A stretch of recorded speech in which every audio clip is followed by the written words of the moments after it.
हाय दोस्तों, आज एक बार फिर से मैं आपके सामने मौजूद हूँ और यूपीएससी के नोटिफिकेशन को बताने के लिए, क्योंकि इसमें बहुत सारी इस बार दांव पेच लगा है। और अगर आपने ज़रा सा भी इधर-उधर किया तो आपकी ज़िंदगी दांव पे लग जाएगी, सीधी सी बात है।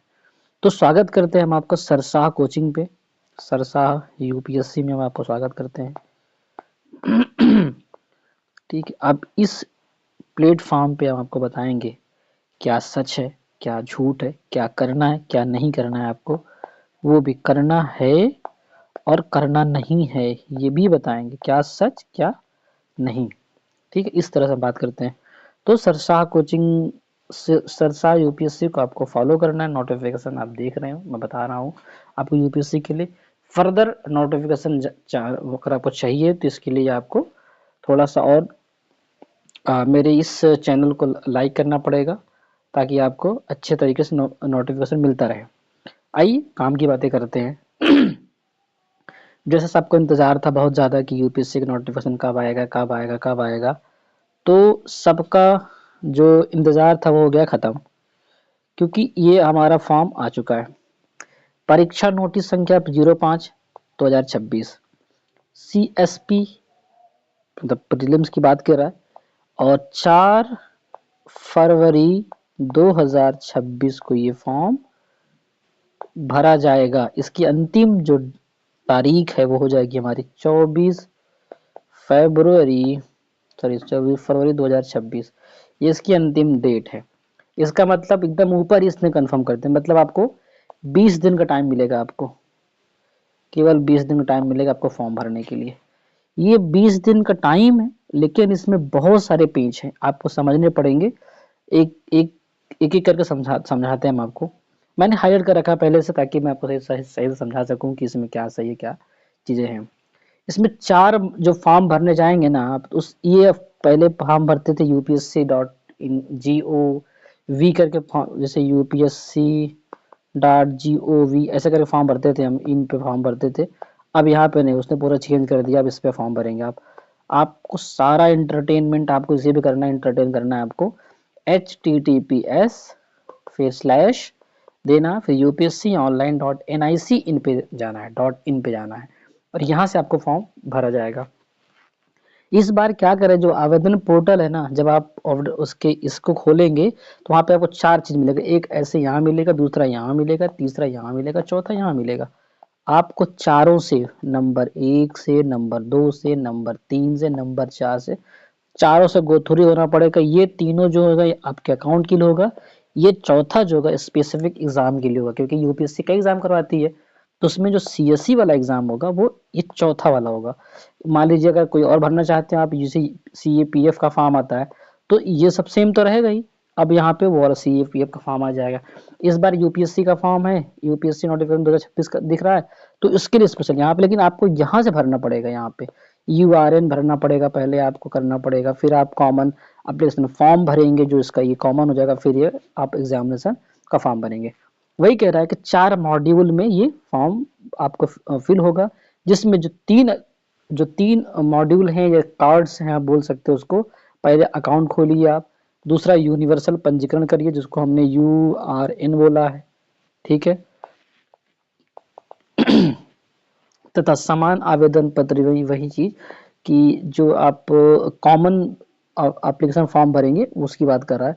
समान आवेदन पत्र ये सभी को तीनों, ये जो 1, 2 और 3, ये तीनों रहेंगे। एक रहेगा, ये 2 रहेगा, ये सबके लिए रहेगा, ये तीनों। लेकिन सभी परीक्षा आवेदन के लिए समान है, ठीक है। चौथा कार्ड जो है ना, वो परीक्षा विशेष से, यानी जो हमने यहाँ बनाया था अभी, उससे विशेष से संबंधित है ये। और परीक्षा की अधिसूचना में उल्लिखित समय सीमा के भीतर भरा जा सकता है। ये जो ये वाला फॉर्म है, यहाँ से ये जो डेट है ना, अगर 1, 2, 3, 4 ये वाला यहाँ पे आएगा। अगर इसका अगर डेट है तो डेट के अकॉर्डिंग आप भर सकते हो इस चौथे वाले को। इन तीनों को कभी भर सकते हो आप, ठीक है, किसी भी एग्जाम के लिए भर सकते हो। दो बातें यहाँ समझ में आपको आ जानी चाहिए तुरंत, कि हमको फॉर्म भरना है जो 4 मॉड्यूल में बनाया गया है। एक मॉड्यूल यहाँ पे है, दूसरा यहाँ पे, तीसरा यहाँ पे, चौथा यहाँ पे। इन तीनों को सबके लिए भरना है। ये चौथा जो एग्जाम स्पेसिफिक होगा, तो एग्जाम के लिए भरना, जब एग्जाम नोटिफिकेशन आ जाता है तो उसको ये चौथा फॉर्म भरना पड़ता है, बताने के लिए मैं ये एग्जाम देना चाहता हूँ, ठीक है। उसके बाद क्या करना है, जब आपने पंजीकरण कर लिया ना, पहले पंजीकरण होता है, उसके बाद यूनिवर्सल पंजीकरण संख्या आपको एक जनरेट हो जाता है, इसको बोलते हैं यूआरएन। इसका बड़ा एक, इस यूआरएन का जो पहले ओटीआर बोलते थे इसको, अब उन्होंने चेंज करके उन्होंने यूआरएन बोल दिया है। इसी ओटीआर वन टाइम रजिस्ट्रेशन जो था ओटीआर को उन्होंने अब यूआरएन बोलने लगे हैं, थोड़ा चेंज करके। इसमें एक चीज आपको ध्यान रखनी है, वो चीज कि इसमें कभी गलती मत करना, क्योंकि ये लाइफ टाइम सिर्फ एक ही बार रहेगा, पूरे जीवन में सिर्फ एक बार रहेगा। यहाँ पे लिखा हुआ है कि यूआरएन का पंजीकरण जीवन काल में एक ही बार करना होगा, सिर्फ एक बार। जहां एक और यूआरएन एक ही रहेगा वही हमेशा प्रयुक्त होगा, वहीं दूसरी जो आवेदन संख्या होगी परिवर्तनीय होगी, प्रत्येक परीक्षा बदलती रहेगी। वही जो 1 2 3 4 ये तो एक रहेगा, जिसमें यूआरएन में एक रहेगा, लेकिन एप्लीकेशन नंबर यहाँ से निकलेगा, एप्लीकेशन फॉर्म, एप्लीकेशन नंबर आप तो जिस जो भी फॉर्म भरना चाहें वो अपने आप अलग हो जाएगा, ठीक है। बस आपको ये याद रखना है कि जो यूआरएन फॉर्म भर रहे हो अपना, इसे सिर्फ जीवन काल में सिर्फ एक बार भर सकते हैं। और अगर आप अपडेट करना चाह रहे हैं इसको, तो सिर्फ जीवन में एक बार अपडेट कर पाएंगे, बस सिर्फ एक बार ही इसे अपडेट कर पाएंगे। इसमें है क्या, इसमें यही है ना कि आपका नाम है, आपके फादर का नाम, आपके मम्मी का नाम, आपका जो है ये एकेडमिक जो आपने पढ़ाई 10th का 12th का मार्कशीट जो है, ये सब ऐसी आधार कार्ड इसमें लगा रहेगा। अब ये ऐसी मतलब ये ऐसा डॉक्यूमेंट रहेगा आपका जो हमेशा आपके साथ रहता है, कोई बदलता नहीं। जैसे 10th में अगर आपको जो मार्कशीट बन के आई है वो कभी नहीं बदल सकता, 12th की नहीं बदल सकता, ग्रेजुएशन की जो है वो भी कभी नहीं बदल सकता, तो ये वही मांग रहा है, इसलिए ध्यान देना होता है। अच्छा, बहुत सारे लोग बोलते हैं कि जो हमारा आधार कार्ड किसी का रहता है, उस आधार कार्ड में जो नाम लिखा हुआ कुछ और लिखा रहता है, लेकिन आधार कार्ड के अलावा जो फॉर्म भरने जा रहे हैं आप, तो आपके 10th के मार्कशीट में, 12th के मार्कशीट में, ग्रेजुएशन के मार्कशीट में आपका नाम चेंज रहता है। तो आप आधार वाला भरेंगे, 10th वाला भरेंगे, 12th वाला भरेंगे, ग्रेजुएशन भरेंगे। आप हमेशा इंश्योर करना इस बात को, जब भी फॉर्म भरने जाओ आप 10th के मार्कशीट के बेस पर ही फॉर्म भरना, हमेशा 10th के बेस पे मार्क्स, क्योंकि हर जगह ये यूज करता है। क्योंकि अभी जो आपका एज का मसला होगा वो एज इसी से इंटरटेन किया जाएगा, इसी 10th के मार्कशीट से इंटरटेन किया जाएगा आपको, सीधी सी बात है। और भी आप लगा सकते हो, लेकिन सबसे स्मूथ यही से काम करता है। अगर आपका आधार इससे चेंज है तो आप अपने आधार को चेंज करवाइएगा, 10th के मार्कशीट के हिसाब से अपना आधार चेंज करवाइए। आधार आधार चेंज होता है, आराम से हो जाता है। जन सहज केंद्र पर जाइए, आप 100 रुपये को देंगे और आपको तुरंत वो चेंज कर देगा, और आप एक एक हफ्ते के अंदर अंदर वो आ जाता है, सही होकर के आ भी जाता है। तो आप अपना आधार कार्ड चेंज करवा लीजिए, लेकिन अब 10th के मार्कशीट के बेस पे आप फॉर्म भरेंगे, ध्यान रखना 10th के मार्कशीट में आपका जो नाम है वही नाम चाहिए, आपके फादर का नाम वही, आपके मदर का नाम वही, जो भी 10th के मार्कशीट में होगा वही आपको, और जो आपका डेट ऑफ बर्थ है वो भी आप 10th के मार्कशीट के बेस पे फॉर्म भरेंगे, ठीक है। तो आप समझ गए यूआरएन क्या होता है, ये समझिए। अब कह रहा है कि जो सभी प्रोफाइल या मॉड्यूल इस पोर्टल के मुख्य पृष्ठ पर उपलब्ध होंगे। अब मैं बताया ये कि ये जो अभी है, जब इसको ओपन करेंगे तो ये इसी जाकर के इसी पोर्टल के मुख्य पृष्ठ पर 4 भाग ऐसे बन के 1 2 और यहाँ पे 3, यहाँ पे 4, ऐसे मुख्य पृष्ठ पर ही आपको दिख जाएगा आपको, ठीक है। एक बात को और कह रहा है कि जो आईडी कार्ड है ना तथा अन्य विवरणों से कुछ सरल और निर्बाध सत्यापन के लिए आप चाहते हो कि बहुत इजी काम हमारा आगे चल पाए, इसके लिए ना अधिप्रमाणन के लिए आप जो आईडी दस्तावेज के रूप में आप इस्तेमाल कर रहे हो वो आधार कार्ड ही इस्तेमाल करिए आप। हालांकि इसने और तरीके दे रखे हैं आपको, लेकिन उसमें आपको आगे चलकर दिक्कत हो सकती है, क्योंकि कभी कुछ नंबर नहीं मांग रहा, कभी कोई नहीं मांग रहा। इसीलिए कह रहा है कि आप आधार कार्ड इस्तेमाल करें तो ज़्यादा बेहतर होगा आपके लिए।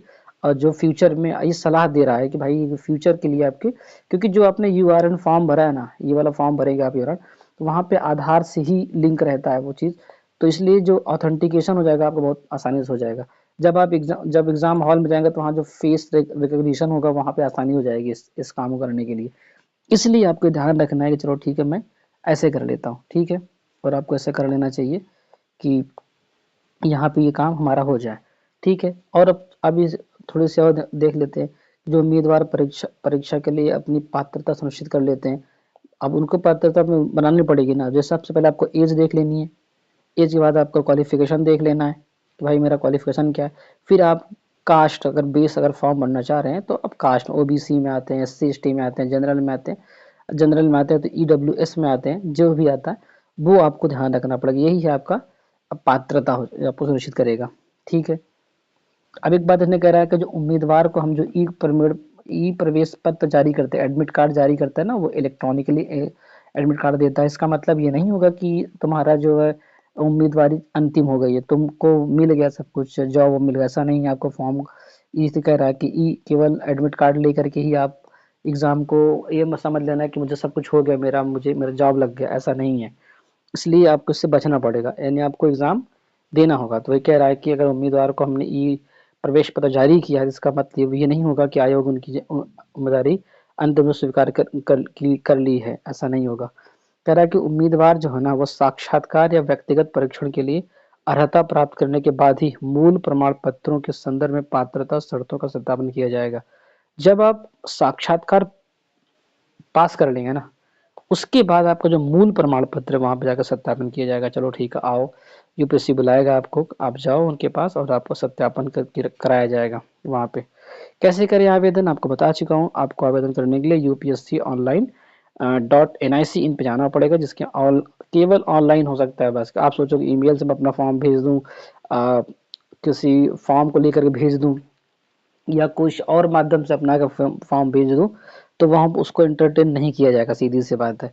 उसके बाद जो इच्छुक उम्मीदवार है उनको यूनिवर्सल पंजीकरण संख्या यानी यूआरएन, और फिर उसके बाद समान आवेदन प्रपत्र तथा चौथे मॉड्यूल अर्थात परीक्षा विशिष्ट मॉड्यूल, जहाँ पे शुल्क होगा, केंद्र होगा, के साथ जन्मतिथि, शैक्षिक योग्यता आदि विभिन्न दावों के संबंध में आयोग द्वारा अपेक्षित जानकारी तथा सहायक दस्तावेज जमा करने होंगे। आप जमा कर दीजिए सब उसमें, आप लगा दीजिए उसमें।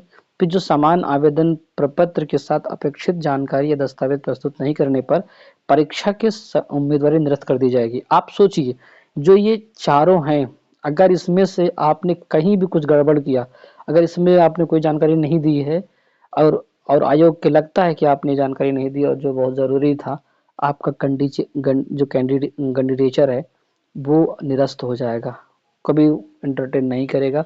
ऐसे बहुत सारे लोगों को हो जा रहा है, इसलिए आप बिल्कुल ध्यान देना है। और आपको पता होना चाहिए, अभी हम आपको बताएंगे कि अगर आपने एक बार फॉर्म भर दिया यूपीएससी का, तो इससे आप विड्रॉ भी नहीं कर सकते हैं, और इसमें आप करेक्शन भी नहीं कर सकते। कोई करेक्शन का तो करेक्शन भी नहीं कर सकते आप इसमें, ना कोई अल्टरनेशन कर पाओगे इसमें, कुछ भी नहीं। एक बार आपने फॉर्म भरा तो भर दिया, लेकिन वो काउंट तब होगा कि आपने एक अटेम्प्ट आपने लिया है, ये काउंट तब होगा जब आप जाकर के उस एग्जाम में बैठ जाओगे। उस आप जब जब एग्जाम में बैठ जाओगे, आपकी साइन हो जाएगी, तब मान ली जाएगा कि आपने एक एग्जाम आपका कंप्लीट हो चुका है। आप चाहे पहला पेपर दीजिए, चाहे दूसरा पेपर दीजिएगा, दूसरा तो नहीं, पहला अगर आप नहीं दे रहे हो, अगर आपने पहला दे रहे हो एग्जाम जा करके और दूसरा नहीं दे रहे हो, तब भी आपका एक मान लिया जाएगा कि आपने एक अटेम्प्ट दे दिया है। आप दोनों मत दीजिए, तो आप नहीं माना जाएगा कि ठीक है आपने एक अटेम्प्ट नहीं दिया है। और अगर आप एक ये नहीं दे पा रहे हो, दूसरा अगर जाकर दे रहे हो, तो वैसे भी एक कॉमन सेंस कहता है आप इसका कोई मतलब है नहीं एग्जाम देने का आपको दूसरे वाले को, जब तुमने पैसा दिया ही नहीं है। तो इसका मतलब मत जाइए, क्योंकि उसका कोई मतलब होगा नहीं आपको, कि आप सोच रहे हैं कि मैंने पहला दिया नहीं, दूसरा भी जाकर दे के आता हूँ, देखता हूँ क्या है, तो आपका अटेम्प्ट खराब हो जाएगा चुपचाप। तो ये काम मत करिएगा। उसके बाद आप देखिए, फिर ये यूनिवर्सल संख्या के बारे में बात करता है इसमें। यहाँ पे एक बात कह रहा है कि यूआरएन विवरण में किए गए बदलाव पहले से जो जमा हो चुके आवेदनों में दिखाई नहीं देंगे। अद्यतन सूचना मान लीजिए कि इसमें ये कहना चाह रहा है कि मान लीजिए आपने यूआरएन में आपका कुछ गड़बड़ी थी, क्योंकि एक ही बार आप उसको, यहाँ पे लिखा हुआ है कि आयोग उम्मीदवारों को एक बार अपने यूनिवर्सल पंजीकरण संख्या विवरण को अद्यतन या संशोधित करने की सुविधा प्रदान, सिर्फ एक बार करता है ये, कि आप अपने यूआरएन में सिर्फ एक बार चेंज कर सकते हो, बार बार नहीं कर सकते चेंज।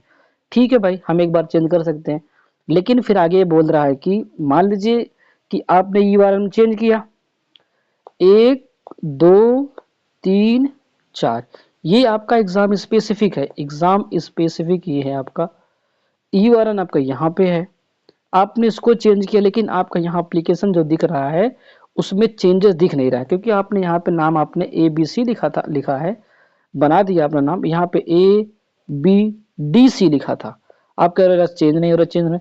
इसके लिए आपको टेंशन नहीं लेना है, सरकार इसने ये कह रखा है कि हम पुनः जब लॉग करेंगे, इसके बाद जमा करेंगे, तो हम अद्यतन कर देंगे, हम खुद कर देंगे।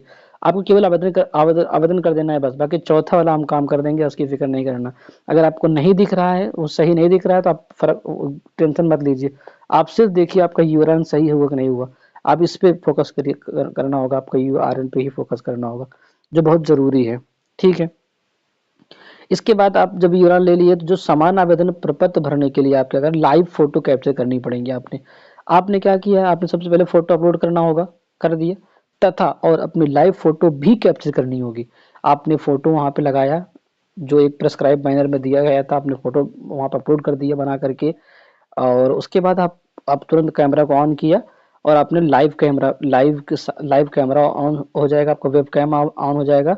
उसके माध्यम से आप जा करके अपनी फोटो भी उस पे अपलोड करेंगे लाइव, यानी फोटो प्लस लाइव फोटो दोनों आपको अपलोड करनी पड़ेंगी, एक ही ये दोनों अपने अपलोड कर दिया। उस पे अपलोड करने के बाद आप आगे बढ़ गए।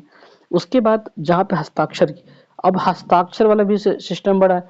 यहाँ पे फोटो देखा, यहाँ पे हस्ताक्षर क्या है, मान लीजिए आपका नाम कुछ भी है, आपने ऐसे हस्ताक्षर किया यहाँ एक बार, एक हस्ताक्षर, दूसरा हस्ताक्षर ऐसे भी करो नीचे, तीसरा हस्ताक्षर भी ऐसे करो। ठीक, ऐसे करो हस्ताक्षर, एक दो तीन। अब ये वाइट पेज होगा और ब्लैक पेन से किया जाएगा आपको, ये वाला। मैं ब्लैक पेन ले लेता हूँ पर दिखाने के लिए, एक बार कहाँ से ले लेता हूँ, इसको ले लेता हूँ।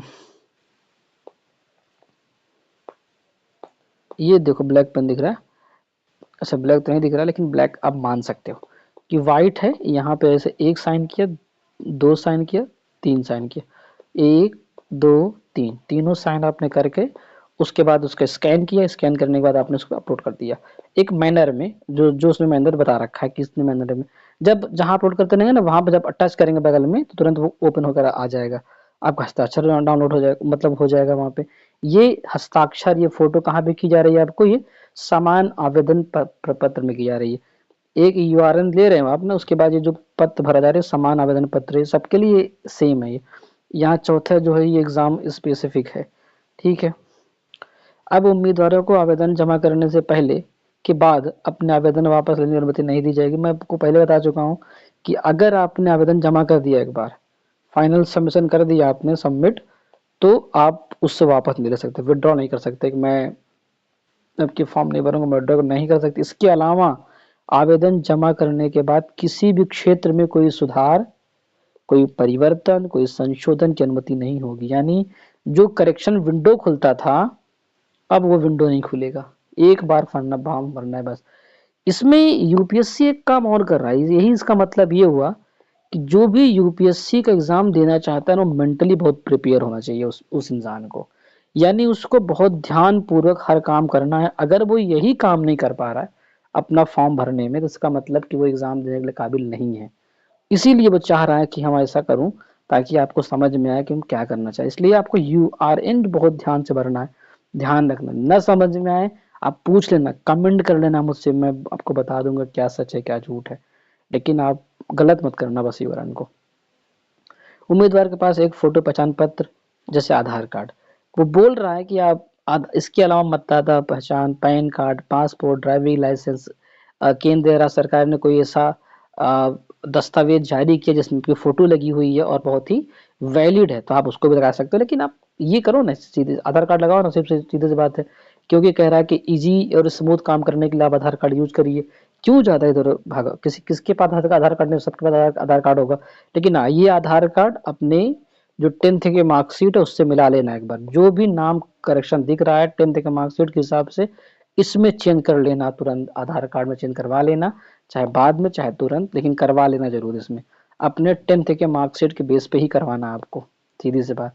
और हो सके अगर 12th में गड़बड़ है तो 12th सही करवाओ 10th के मार्कशीट के बेस पे, ग्रेजुएशन गड़बड़ है तो इससे भी 10th के मार्कशीट के बेस पे इससे भी सही कराओ, करवाना पड़ेगा आपको सही। ठीक है, आपकी फिर यहाँ पे देखते हैं, उम्मीदवार को परीक्षा या व्यक्तिगत परीक्षा के लिए उपस्थित होते समय इस पहचान पत्र को साथ ले जाने की सलाह दी जाती है। ये पहचान पत्र जब आपने आधार कार्ड भरा है, तो जब आपका व्यक्तिगत व्यक्तिगत परीक्षण होगा तो आप उसको लेके जाइएगा, आधार कार्ड भी। ठीक है, और यहाँ पे अंतिम तारीख दे रखा है 24 फरवरी। आज हमारी 7 तारीख हो गई है, बहुत कम दिन बचे हैं आपको, मुश्किल से 17 दिन बचे हैं बस अभी, 17 दिन बचे हैं आपको, 7 7 14 24, 17 दिन बचे हैं। और लास्ट शाम को 6 बजे तक रहेगा बस, ये 6 बजे से 6 बज के 1 मिनट होगा, ये अपने आप कट जाएगा, फिर वो फॉर्म नहीं भर पाओगे आप। अब प्रवेश पत्र जारी कब करेगा, ज़्यादा पढ़ने की ज़रूरत इसको है नहीं, बस आप ये समझो कि 1 हफ्ता पहले आपका आपका जो एडमिट कार्ड वो आ जाएगा, 1 वीक पहले। ठीक, आपको सिर्फ इतना समझना है कि एडमिट कार्ड आपके एग्जाम डेट से एग्जाम डेट से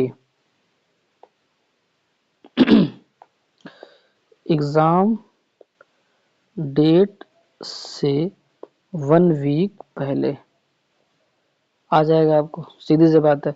अगर कोई स्क्राइबर है तो उसने 7 दिन पहले चेंज कर दिया है, तो वो क्या उसको 3 दिन, एग्जाम से 3 दिन पहले उसको मतलब मिल जाएगा, एडमिट कार्ड मिल जाएगा। बस 2 बातें इसमें लिखी। अगर आपने गलत उत्तर दे दिया है तो उसके लिए माइनस मार्किंग हो जाएगी आपकी, और माइनस मार्किंग आपको पता है 1/3 माइनस मार्किंग है। बस अब इसमें क्या कर रहा है कि अगर आपने कोई एग्जाम, जो आपने एग्जाम दिया है, इस एग्जाम में आपको लग रहा है कि मेरे इस क्वेश्चन में कुछ प्रॉब्लम है, क्रिएट हो रहा है, तो आप 3 से लेकर के 7 दिन के बीच, एग्जाम जैसे आज हुआ, एग्जाम के बाद तीसरे दिन से लेकर के 7वें दिन के बीच, यानी 5 दिन के लिए एक पोर्टल ओपन होगा, यही वाला पोर्टल ओपन होगा, और इस पोर्टल में आप लॉग इन करके उस प्रश्न पत्र के बारे में आप अभ्यवेदन देंगे।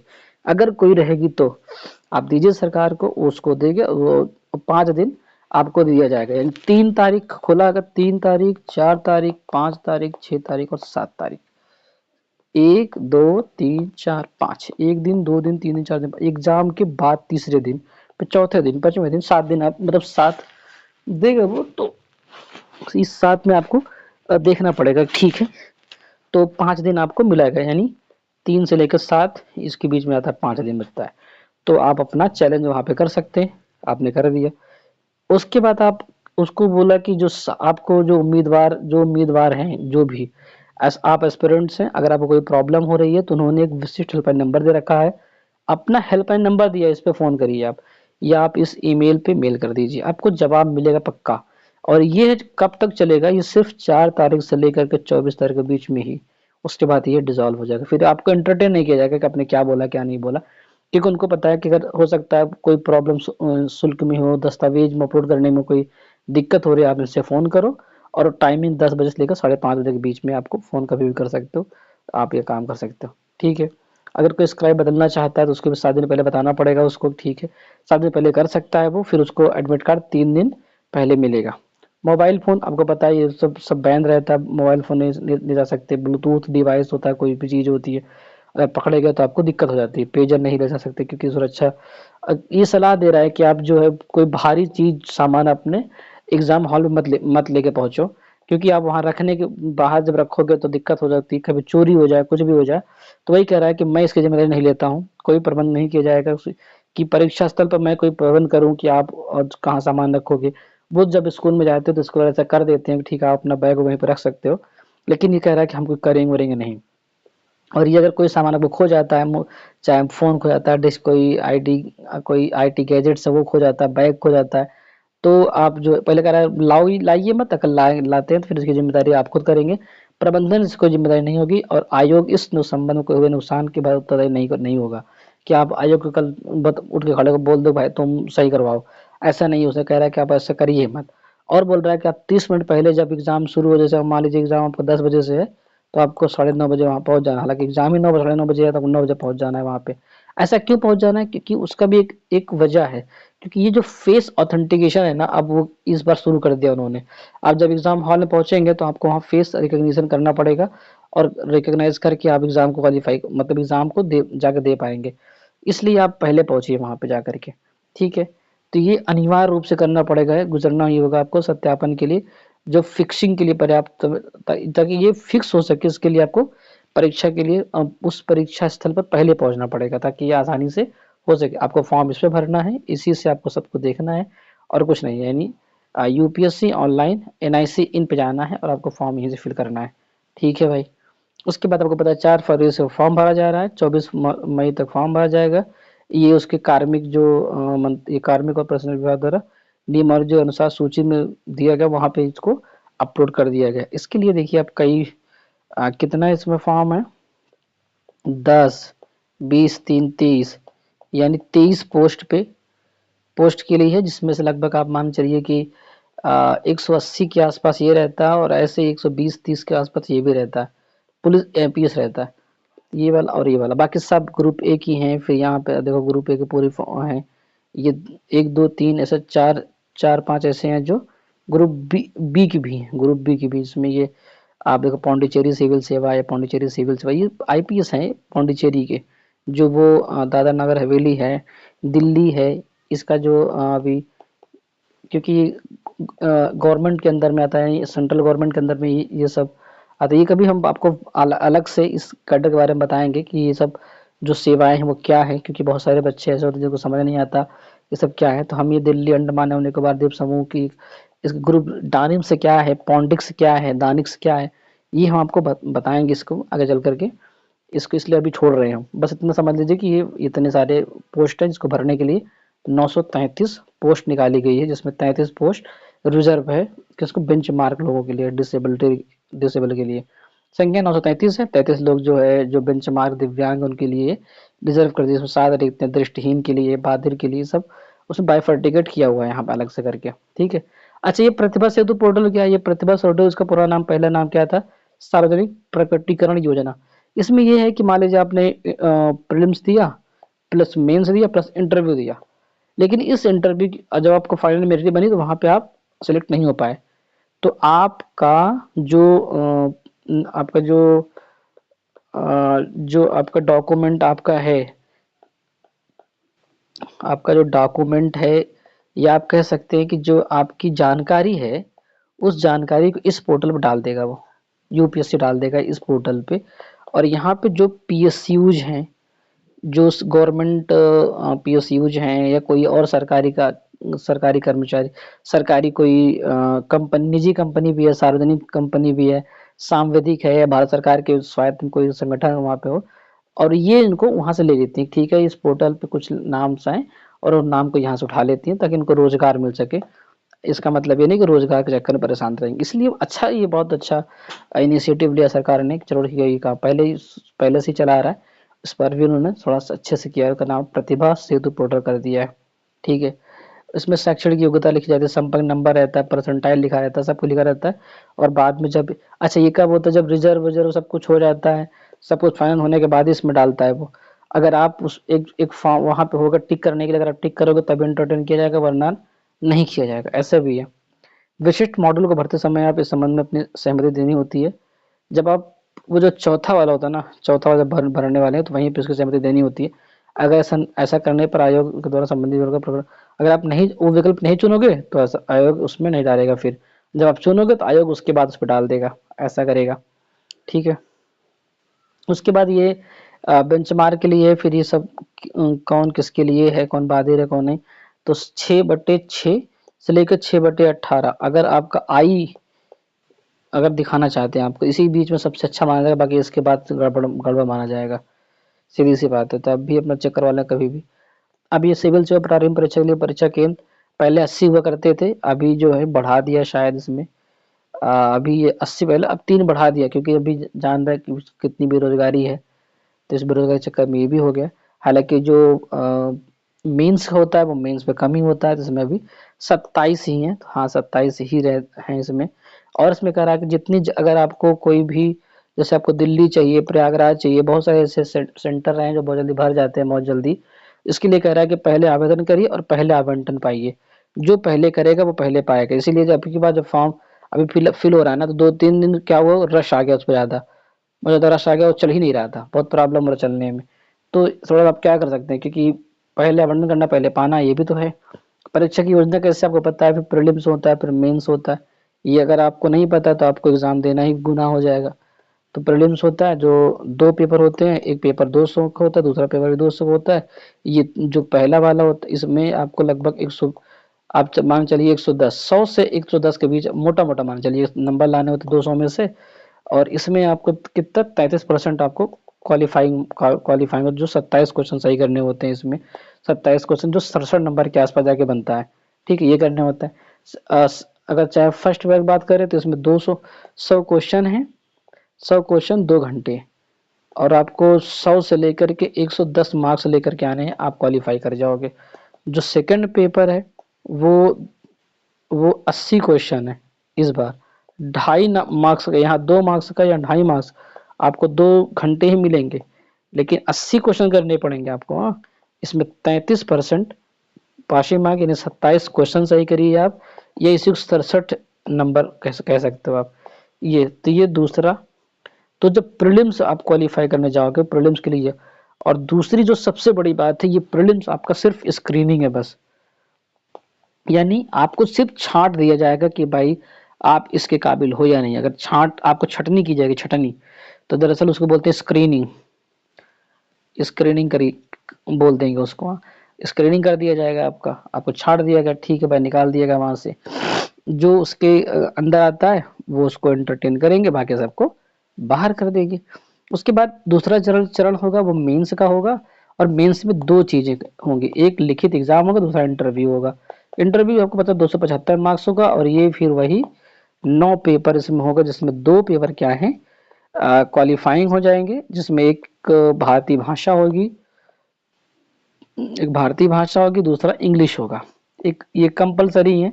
और 25% ही इसको क्वालिफाइंग है, बस ये 25% लाना है, इसमें क्वालिफाई कर देंगे।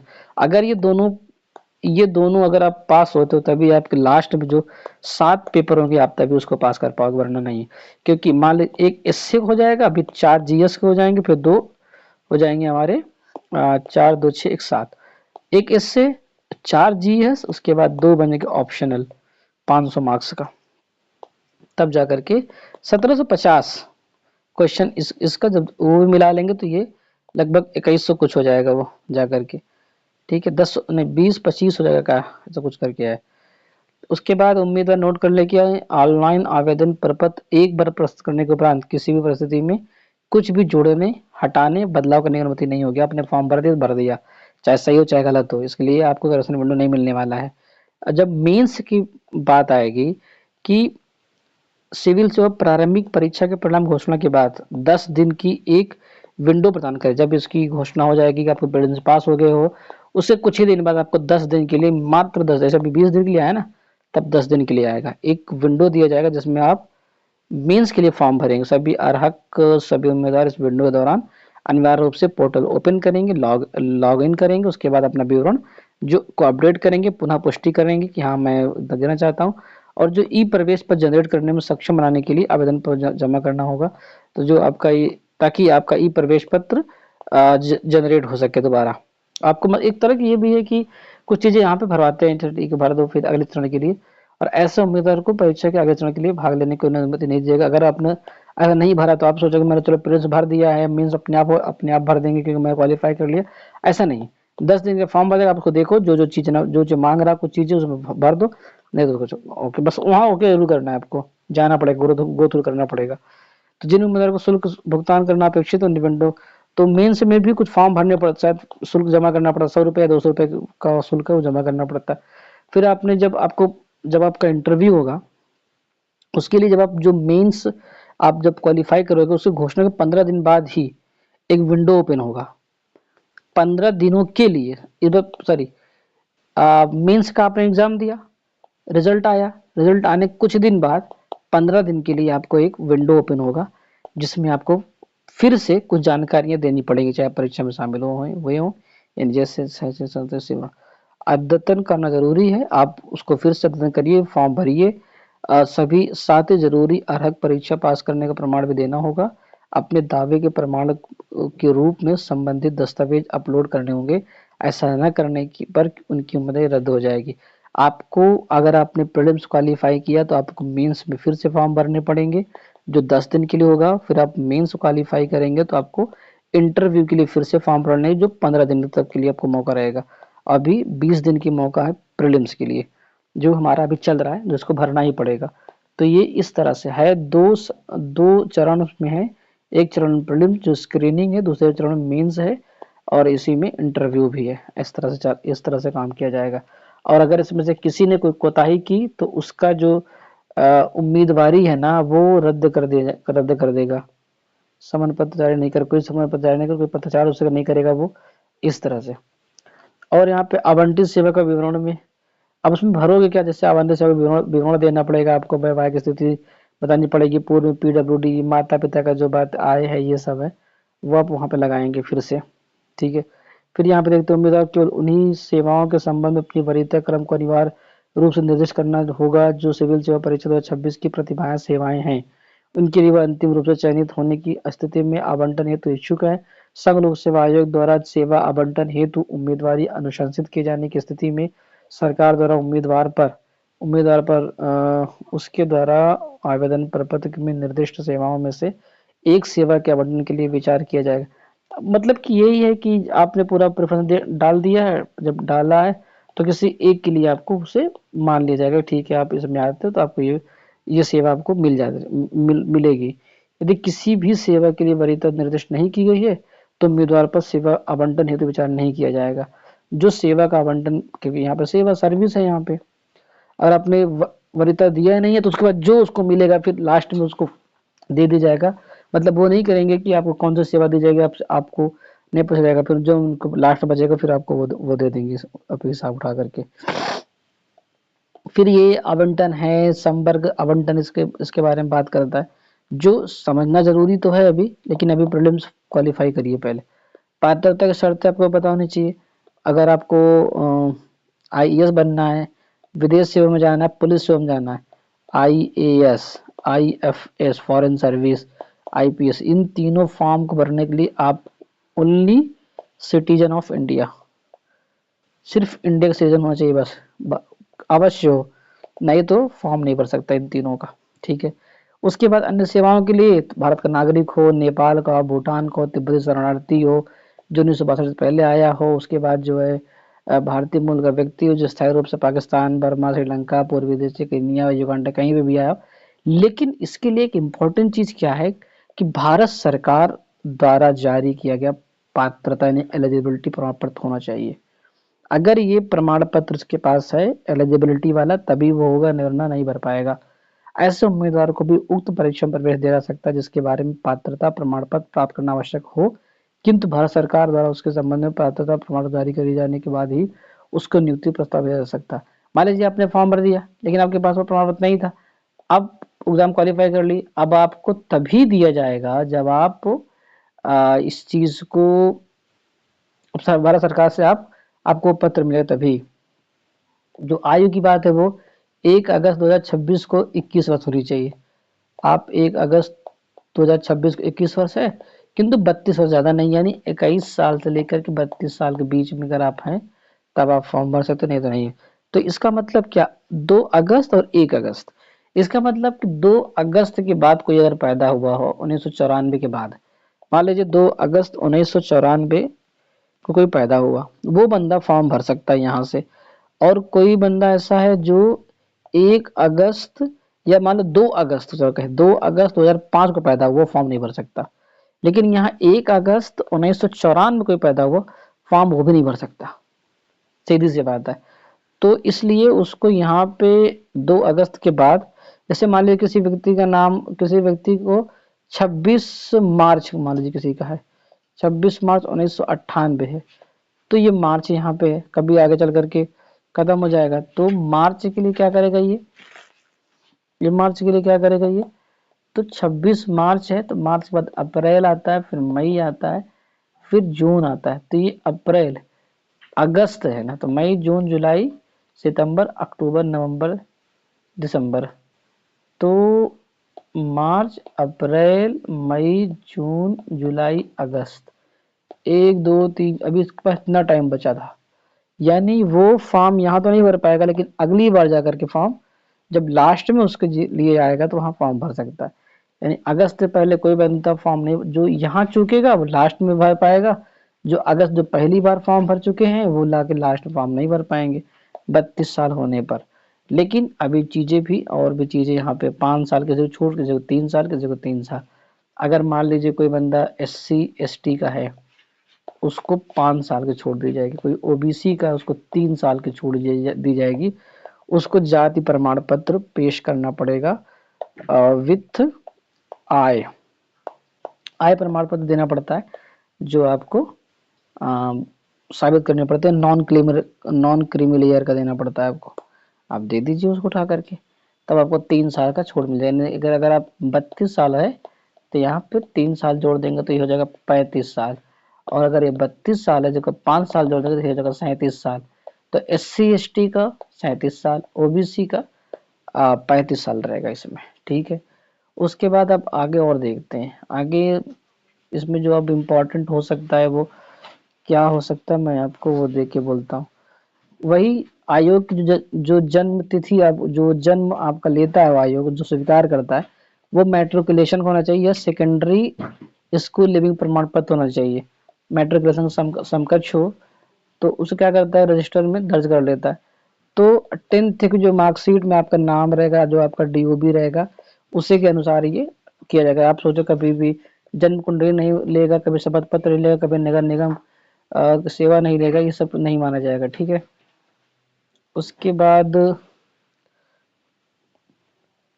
यूनिवर्सल पंजीकरण, फिर ये दूसरी टिप्पणी यहाँ पे है कि उम्मीदवार यह भी ध्यान रखें कि उनके द्वारा किसी परीक्षा के यूनिवर्सल पंजीकरण विवरण तथा समान आवेदन प्रपत्र में जन्म की तारीख एक बार प्रस्तुत कर देने और आयोग द्वारा उसके अपने अभिलेख को दर्ज कर लेने के बाद उसमें या आयोग का अन्य किसी परीक्षा में किसी भी आधार पर परिवर्तन करने की अनुमति नहीं दी जाएगी। इसीलिए कह रहा ना, जब आप URN फॉर्म भरेंगे ना तो बहुत ध्यान देगी उसमें कि अपना जो ये फॉर्म भर रहे हैं गलत ना करें, क्योंकि अगर उसमें गलती हो गई एक बार ना तो फिर लास्ट में सही नहीं होगा, फिर एक ही बार फॉर्म भरा जाएगा बस, वो बार बार नहीं हो सकता। और एक बार आपको मौका देगा, अगर कहीं एक बार आपने यूज कर लिया तो फिर वो गड़बड़ हो जाएगा, इसलिए ध्यान से उसको फॉर्म भरना है। अब न्यूनतम शैक्षिक योग्यता इसमें क्या है, आपको पता है स्नातक की होनी चाहिए, आपके पास समकक्ष कोई योग्यता होनी चाहिए, वो आपके पास शैक्षिक योग्यता होनी चाहिए उसमें। केवल वैध प्रमाण पत्र जैसे डिग्री प्रमाण पत्र या अंतिम, मान लीजिए कोई ग्रेजुएशन में है और अंतिम में यानी पासिंग चल रहा है, अभी करने वाला है, अपीयरिंग में है, तो वो भी फॉर्म भर सकता है जब तक उसका, लेकिन फाइनल उसका जब लगेगा, जब उसको जॉब होनी चाहिए तो उस वक्त उसको देना ही पड़ेगा हर हाल में, तो वो देगा। उसके बाद अवसर की संख्या आपको पता है कि सामान्य रूप से 6 बार मिलेगा। अगर वो जो कोई OBC का है तो उसको 3 बार बढ़ जाएगा, तो वो क्योंकि वो एज 3 बढ़ गई थी, यहाँ पे इसकी 9 हो जाएगी। और अगर कोई SC ST है तो वो अनलिमिटेड दे सकता है, जितनी बार वो उसकी बशर्ते एज के यानी 37 साल के अंदर वो 21 से लेकर के 37 साल के बीच में जब चाहे वो दे सकता है, सीधी सी बात है। उसके बाद परीक्षा में अवसरों का लाभ उठाने हेतु तो सामान्य श्रेणी को हो चाहे EW के हो, एस को। अच्छा, यहाँ पे क्या क्या बातें बहुत इंपॉर्टेंट है ये भी समझना है आपको। कौन, बहुत लोग कहते हैं ना कि परीक्षा में अगर आप बैठ गए सिविल सेवा में तो आपको एक अवसर मान लिया जाएगा, और अगर आप प्राइवेट परीक्षा किसी एक पत्र में बैठ गए तब भी मान लिया जाएगा। और आपने क्या अयोग्य पाए जाने के बाद उम्मीदवार रद्द किए जाने के बावजूद उम्मीदवार की, मान लीजिए आप एग्जाम देने गए और वहां से आपको कुछ प्रॉब्लम क्रिएट हो गया, एग्जाम दे रहे थे, आपको कुछ अयोग्यता मिल गई, तब भी एक प्रयास मान लिया जाएगा वहां पर भी। उसके बाद परीक्षा के लिए आवेदन करने की प्रतिबंध, बहुत सा अभी हम प्रतिबंध लगा रखा है कि कोई IAS रहता है, कोई IPS रहता है, वो फिर से फॉर्म भरने लगता है, फिर से देने लगता है। जो 2026 का है अगर उन्होंने ऐसा किया हुआ है तो इस बार उन्होंने UPSC ने खबर ले ली उन लोगों की, बार बार जो है ऐसा नहीं कर पाएंगे वो लोग, वो पात्र नहीं होंगे। 27 मतलब 26 में अगर आप ऑलरेडी किसी में जॉब में हो गए हो तो 27 में आपके लिए दिक्कत हो सकती है, फिर आप उसे इम्प्रूव करने के लिए फिर आपको कुछ चीजें जहाँ पे आपका ट्रेनिंग होगी, ट्रेनिंग जाके आपको उसके अधिकारी से आपको बात करनी पड़ेगी, अगर वो लिख के देता तभी कर पाए वरना नहीं कर पाओगे। कुछ इस तरह से इस बार उन्होंने मौका दिया हुआ है, थोड़ा सा ले लिया है उन्होंने। फिर वही चीज 26 परिणाम पर कोई IPS बना हुआ है तो चाहता है मैं IAS बनना चाहता हूँ, तो फिर उसको सोचना पड़ेगा, कुछ कुछ चीजें उसको करनी पड़ेंगी, कुछ न कुछ चीजें, इसलिए इस बार उन्होंने काम किया हुआ। उसके बाद फिर हम देखते हैं कि इसमें क्या है, तथापि सिविल सेवा 2028 में वही चीज ना, फिर 3 साल के लिए बैन कर देते अगर आप किसी एक, फिर कहता है कि ठीक है आप रिजाइन कर दीजिए, फिर आप आइए चाहे जब एग्जाम दे लीजिए, लेकिन आप रिजाइन नहीं कर रहे हो फिर बाद में देना चाहते हो तो फिर 3 साल का आपको वेट करना पड़ेगा। अगर 26 में है तो फिर 28 में, कुछ इस तरह से उन्होंने किया थोड़ा बहुत, और जो कि अच्छा ही किया हुआ उन्होंने। फिर हम आपको और आगे दिखाते हैं इसमें क्या इंपॉर्टेंट हो सकता है। आवेदन कैसे करें बता ही दिया, आप इस पे जाओगे फिर वहाँ पे 4 होगा, 1 2 3 4, ये से 1 2 3 4 होगा, ये पूरा कॉमन होगा, ये आपको इस एग्जाम स्पेसिफिक होगा, 4 मॉड्यूल 7 वो हो ही चुका है। उसके बाद समान आवेदन पत्र क्या, जो photo live live photo capture करने हैं तो उसके लिए आवेदकों द्वारा समान आवेदन पत्र भरते समय फोटोग्राफ अपलोड करना पड़ेगा और लाइव फोटो कैप्चर भी करने पड़ेंगे आपको। और उस वहाँ पे लिखा रहेगा, वहाँ पे नियम कितने कितने बनाना है कितने नहीं बनाना, वहाँ पे भी रहेगा, वो आप तुरंत कर लोगे। हस्ताक्षर वहाँ बता ही दिए, हस्ताक्षर करने 3 करने हैं, 1 2 3 करने हैं, ऐसे 1 2 3 सफेद पेज पे ब्लैक पेन से करने साइन आपको, ये भी हो चुका है। उम्मीदवारों को आवेदन जमा करने के बाद आवेदन वापस लेने की अनुमति नहीं दी जाएगी। इसके अलावा अगर आपने एक बार जमा कर दिया तो फिर आपको ये वापस नहीं किया जाएगा, ना भी संशोधन होगा, ना कोई करेक्शन विंडो खोलेगा। आपको ही ये चीज़ इंश्योर करनी पड़ेगी। उसके बाद यहाँ पे क्या है कि सिविल सेवा परीक्षा 2026 के लिए आवेदन करने वाले उम्मीदवारों को निम्नलिखित सूचना का उल्लेख ऑनलाइन आवेदन पत्र भरते समय करना होगा। क्या कि सिविल सेवा प्रधान परीक्षा देनी है आपको, हाँ देनी है, ये दोनों देना आपको, विवरण ओके कर देना है। दोनों परीक्षाओं के चुने गए वैकल्पिक विषय बताने हैं आपको, कि मेरा वैकल्पिक विषय हिंदी होगा तो मैं आप हिंदी चुन लीजिए, किसी का भूगोल होगा भूगोल ले लेगा, किसी का राज्य व्यवस्था ले लेगा, किसी का पॉलिटिकल साइंस, अच्छा पॉलिटिकल साइंस बोलते हैं, पॉल साइंस बोलते हैं उसको, एडमिनिस्ट्रेशन लेता है, किसी को लॉ लेना है, सब अपने ले सकते हैं वहाँ पे। सिविल सेवा प्रधान परीक्षा हेतु जो माध्यम है आपको माध्यम बताना पड़ेगा, मैं इंग्लिश में लेना है या हिंदी में लेना आपको बताना पड़ेगा, पहले ही बता देना पड़ेगा। वैकल्पिक विषय के तहत लिए गए परीक्षा का माध्यम, जब सिविल सेवा प्रधान परीक्षा में परीक्षा देने के भाषा बतानी पड़ेगी आपको, भारतीय भाषा कौन सी भाषा है जिसमें हम देना, जो कहना भारतीय भाषा जो कहना था तो वहाँ बता देना पड़ेगा मुझे कौन सी भाषा का इस्तेमाल करना है।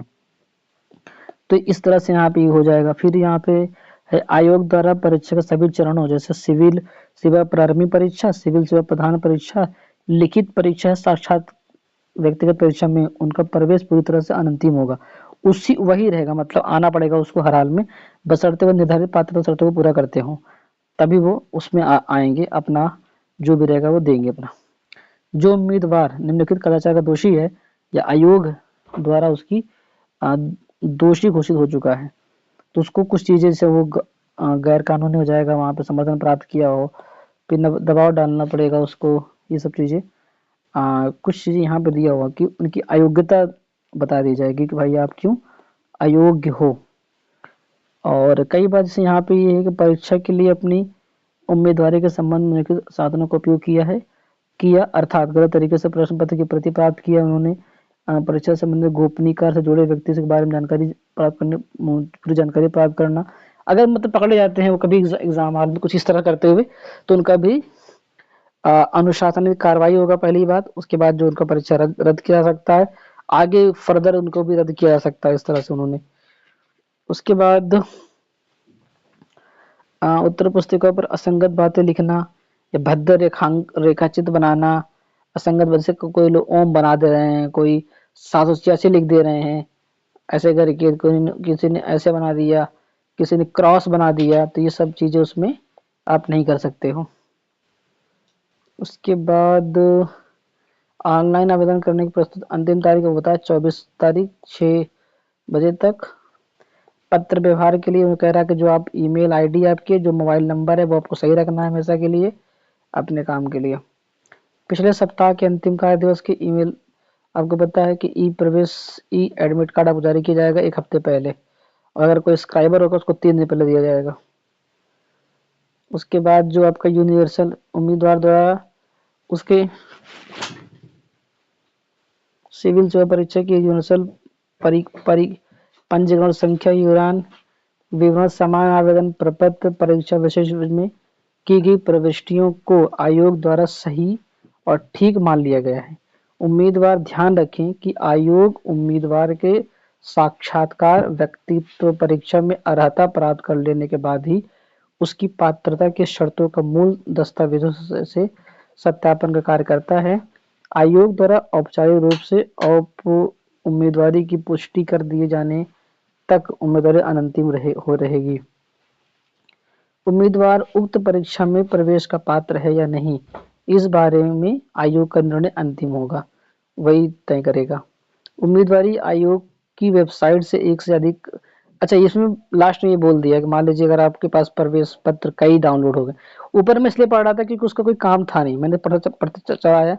अभी लास्ट में यहाँ पे जो है कि बहुत लोगों के पास एडमिट कार्ड 2 अगर हैं या दो से एक से ज़्यादा हैं तो वो क्या करेगा कि वो एक ही एडमिट कार्ड का यूज़ करेगा बस वो, ताकि और वो आगे भी उसी करता रहेगा। ये कह रहा है कि उम्मीदवार को सूचित किया जाता है कि प्रारंभिक परीक्षा केवल स्क्रीनिंग परीक्षण है, केवल स्क्रीनिंग है, उसको आपको इसका ध्यान रखना है। इसलिए आयोग द्वारा इस संबंध में सफल या असफल उम्मीदवारों को कोई अंक नहीं दिया जाएगा, जो कोई पत्रचार नहीं किया जाएगा। कह रहा है कि अगर कोई प्रीलिम्स में क्वालिफाई करता है या नहीं करता है तो उसको कोई अंक नहीं दिया जाएगा, अंक मार्कशीट नहीं दी जाएगी उसको, जो पहले दी जाती थी अब नहीं दी जाएगी, क्योंकि ये स्क्रीनिंग है केवल। उम्मीदवार को सुनिश्चित करना आवश्यक कर लेना चाहिए कि ऑनलाइन आवेदन में उनके द्वारा दी गई ईमेल आईडी और मान सक्रिय करा, जो आपका ईमेल है वो सक्रिय रहना चाहिए और मान रहना चाहिए, ताकि फर्दर जब कोई बात की जाए तो कमीशन आपसे बात कर सके। जिन पत्रों में यह विवरण नहीं होगा, संभव है कि उन पर ध्यान न दिया जाए। जिन पत्रों में विवरण नहीं होगा, संभव है उन पर ध्यान न दिया जाए। उम्मीदवारों को अपने यूनिवर्सल पंजीकरण संख्या भविष्य में संदर्भ के लिए नोट कर लेनी चाहिए। उन्हें सिविल सेवा प्रधान परीक्षक उम्मीदवारी के संबंध से दर्शाना होगा। तो वो कह रहा है कि आपका जो URN है वो हमेशा रखना पड़ेगा। जब आप मेन से फॉर्म भरेंगे तो आपको इसी से ओपन होता है वो।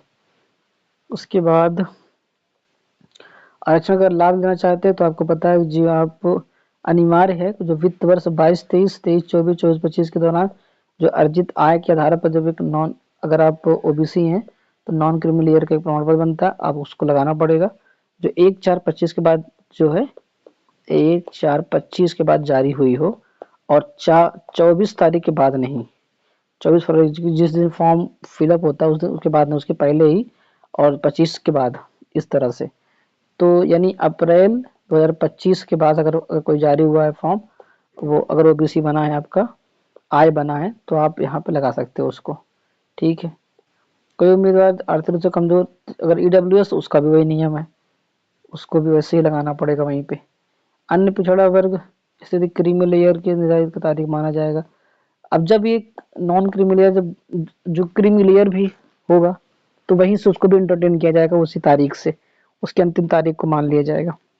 श्रेणी में परिवर्तन, कोई किसी ने फॉर्म भरा है जनरल से और उसको लास्ट बीच में कहीं लगा कि चलो अब मैं जो है ईडब्ल्यूएस में आता हूँ या ओबीसी में आता हूँ, मैं अपना ऐसा सही करवाना चाहता हूँ क्योंकि मैं मेंस प्रीलिम्स क्वालिफाई कर लिया हूँ, मेंस में दे रहा हूँ या मैं इंटरव्यू दे रहा हूँ, मेरा फाइनल मेरिट इससे होना चाहिए।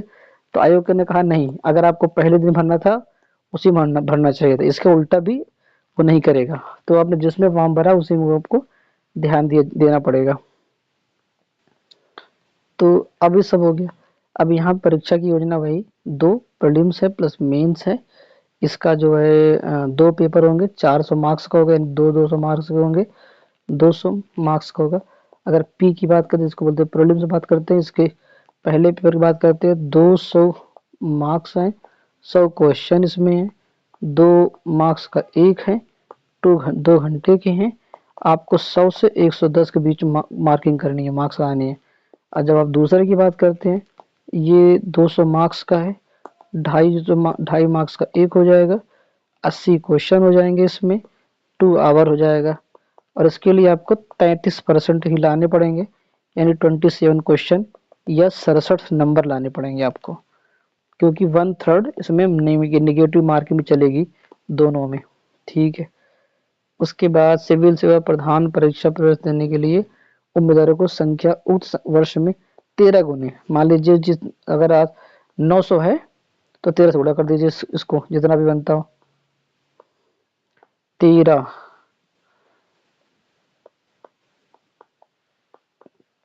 9 तिरिक 27, 9 एकम 9 2 11, 117, 13 यानी 117 इतना जाएगा ये, डबल जीरो देखिए 11,700।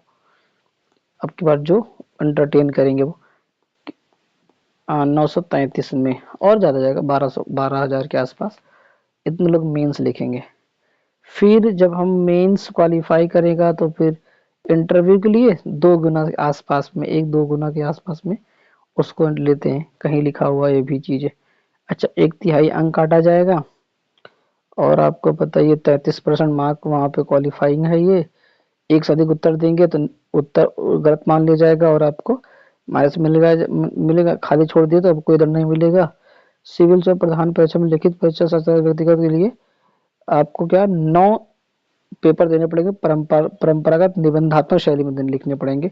2 अर्हक पेपर है जो 25% मार्क्स पे काम करेंगे। एक भारतीय भाषा का होगा, दूसरा इंग्लिश कंपलसरी होगा, ये दोनों होंगे और 25% पे आपको पास करने हैं।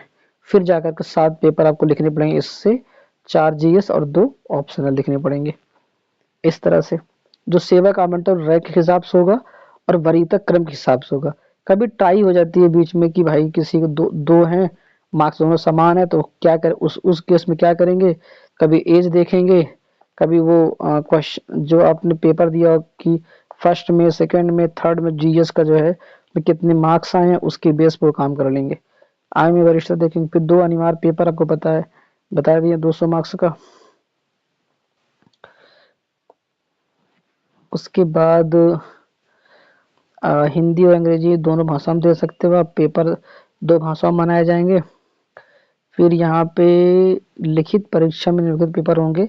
एक अर्हक पेपर होगा जिसमें ये 8वीं अनुसूची जो संविधान की 8वीं अनुसूची है उसमें जो भाषाएं सम्मिलित की गई उसमें से कोई एक भाषा चूज करिए और अंग्रेजी अलग से सेकंड पेपर। 300 मार्क्स के होंगे, 300 मार्क्स होंगे, तो 300 मार्क्स ये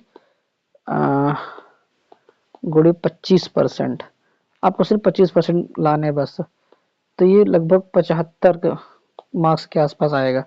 75 मार्क्स ही होगा, सीधी सी बात है।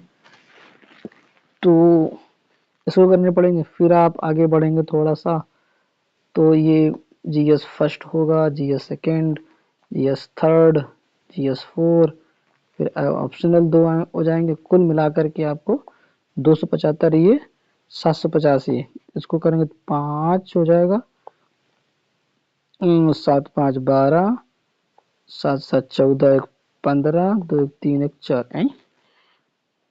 नहीं 5 7 5 12, 7 2 9 1 10, ये आएगा मतलब 20 25। हाँ मैं कहता इतना ही।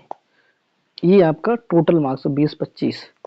वैकल्पिक को एक चूज कर सकते हो, बहुत सारे रहते हैं वैकल्पिक विषय, तो कभी फिर मौका मिले तो मैं उस पर बताऊं कि क्या उसमें है क्या नहीं है। हो गया ये पूरा हमारा जो नोटिफिकेशन है, मैंने उस नोटिफिकेशन को पूरा पढ़ दिया इसी हिसाब से, जिसमें 933 थे और ये 4 से लेकर के 24 फरवरी तक था।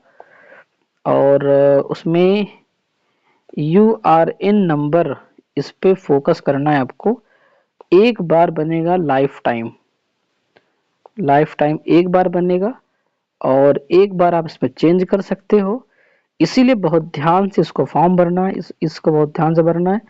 जब portal UPSC online NIC in open करिए तो अब 4 दिखेगा आपको, उसी पोर्टल पर 4 दिखेगा कोष्ठक, जिसमें ये तीनों सबके लिए सेम रहेगा। ये चौथा जो है ये एग्जाम ओरिएंटेड रहेगा, जो भी एग्जाम स्पेसिफिक रहेगा ये बच्चा चौथा वाला, आपको उसके बेस पे फॉर्म भरने आप भर लेंगे। और ध्यान रहे कोई गलती ना हो, क्योंकि गलती होने पर क्या हो जाएगा कि आपको एग्जाम, आपका जो कैंडिडेचर है वो कैंसिल कर दिया जाएगा, आपको इंटरटेन नहीं किया जाएगा, इसलिए बहुत ध्यान रखना है। आई होप एकदम सही से सब कुछ रहा। ठीक है, कुछ बचा है या क्या? ये जो है थोड़ी सी जानकारी है कि अच्छा, साक्षात्कार के बारे में जो बहुत लोग कहते हैं कि इसमें क्या कहते हैं लोग, एक बोर्ड का सामने किया जाएगा, बोर्ड बना रहेगा, बोर्ड अपना करेगा। इंटरव्यू के बारे में फिर कभी पढ़ सकते हैं, देख सकते हैं, हम जानकारी इकट्ठा कर सकते हैं। इसके बाद हम फिर वो पूरी प्रारंभिक परीक्षा में क्या क्या पूछेंगे देखिए, तो उसका पूरा सिलेबस ये दिया हुआ, उसी में नोटिफिकेशन में सिलेबस भी दे रखा है, प्रारंभिक परीक्षा का, मेंस का, दोनों को दे रखा है उन्होंने। तो हो गया इतना, बहुत ज़्यादा। ठीक है।